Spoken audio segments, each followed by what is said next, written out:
Selamat jumpa kembali dalam Renungan Harian Kitab Suci. Saya, Pastor Fransiskus Ginting, akan membawakan renungan hari ini, hari Rabu 16 Maret 2022, hari biasa pekan kedua Prapaskah.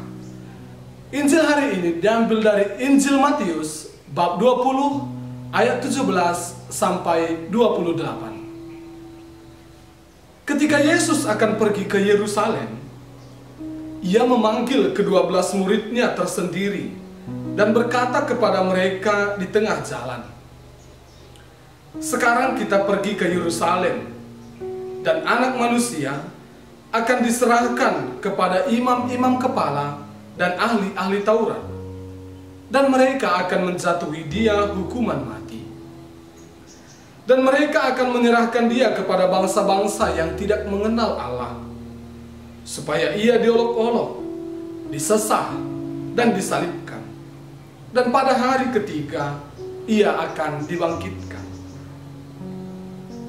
Maka datanglah ibu anak-anak Zebedeus serta anak-anaknya itu kepada Yesus, lalu sujud di hadapannya untuk meminta sesuatu kepadanya. Kata Yesus, "Apa yang kau kehendaki?" Jawabnya, "Berilah perintah supaya kedua anakku ini boleh duduk kelak di dalam kerajaan-Mu, yang seorang di sebelah kanan-Mu dan yang seorang lagi di sebelah kiri-Mu." Tetapi Yesus menjawab katanya, "Kamu tidak tahu apa yang kamu minta. Dapatkah kamu minum cawan yang harus kuminum?" Kata mereka kepadanya, "Kami dapat." Yesus berkata kepada mereka, "Cawanku memang akan kamu minum. Tetapi hal duduk di sebelah kananku atau di sebelah kiriku, aku tidak berhak memberikannya. Itu akan diberikan kepada orang-orang bagi siapa Bapakku telah menyediakannya."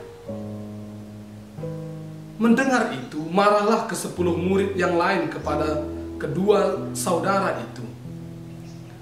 Tetapi Yesus memanggil mereka lalu berkata, "Kamu tahu bahwa pemerintah-pemerintah bangsa-bangsa memerintah rakyatnya dengan tangan besi, dan pembesar-pembesar menjalankan kuasanya dengan keras atas mereka. Tidaklah demikian di antara kamu. Barang siapa ingin menjadi besar di antara kamu, hendaklah ia menjadi pelayanmu. Dan barang siapa ingin menjadi terkemuka di antara kamu, hendaklah ia menjadi hambamu. Sama seperti Anak Manusia datang bukan untuk dilayani, melainkan untuk melayani dan untuk memberikan nyawanya menjadi tebusan bagi banyak orang." Demikianlah sabda Tuhan. Hidup setiap orang akan bermakna jika ada tujuan yang hendak dicapai. Dan dalam proses pencapaian tujuan tersebut, ada perjuangan yang harus dilakukan. Contoh paling sederhana dalam kehidupan kita yakni, untuk hidup seseorang harus makan. Tujuannya adalah hidup, prosesnya adalah makan, dan perjuangan yang harus dilakukan adalah pencarian sumber makanan. Dan dalam perjuangan tersebut, kerap seseorang harus menderita bahkan berkorban untuk bisa sampai pada tujuan. Saudara-saudari terkasih, Injil hari ini mengisahkan tentang tujuan hidup Yesus pergi ke Yerusalem untuk menyatakan keselamatan yang Dia bawa bagi semua orang. Yesus menyadari bahwa proses dan perjuangan yang harus Dia lalui, diserahkan kepada imam kepala dan ahli Taurat, dijatuhi hukuman mati, diolok, disesah, dan disalibkan. Yesus pun untuk sampai pada tujuannya harus mengalami penderitaan. Namun dalam penyampaian kisah tersebut, seolah ada lompatan cerita yang hendak disampaikan. Tiba-tiba ibu anak-anak Zebedeus beserta anak-anaknya datang kepada Yesus. Ibu itu kemudian menyampaikan tujuannya datang kepada Yesus, supaya kedua anakku ini kelak boleh duduk di dalam kerajaan-Mu, seorang di sebelah kanan dan seorang di sebelah kiri. Ibu punya tujuan. Akan tetapi bagaimana proses dan perjuangan untuk sampai pada tujuan itu masih harus dipertanyakan. Yesus tidak serta-merta langsung mengiyakan permintaan ibu itu. Posisi duduk di kerajaan surga bukan hak Yesus, tetapi itu ditentukan oleh Allah seturut bagaimana Allah berkenan. Meski demikian, Yesus tetap menyampaikan proses dan perjuangan yang harus mereka lalui untuk berkenan kepada Allah. Tanyanya, dapatkah kamu minum cawan yang harus kuminum? Ini mengindikasikan, siapkah anak-anak itu menderita? Tujuan berupa keinginan untuk berada bersama dengan Yesus dalam kerajaan Allah ternyata harus terlebih dahulu meminum cawan penderitaan.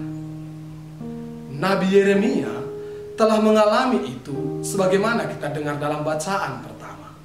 Nabi Yeremia tampil untuk membela bangsa Israel agar Allah menyurutkan amarahnya bagi mereka.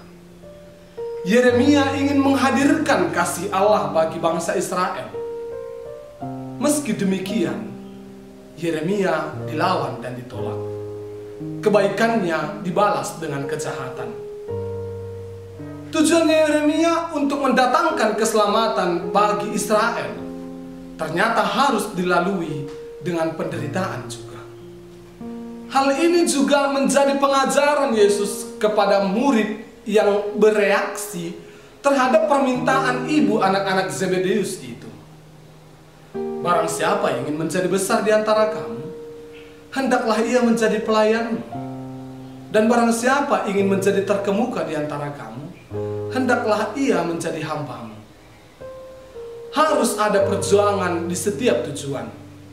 Dan perjuangan itu kerap dilalui dalam penderitaan untuk sampai pada tujuan yang membahagiakan.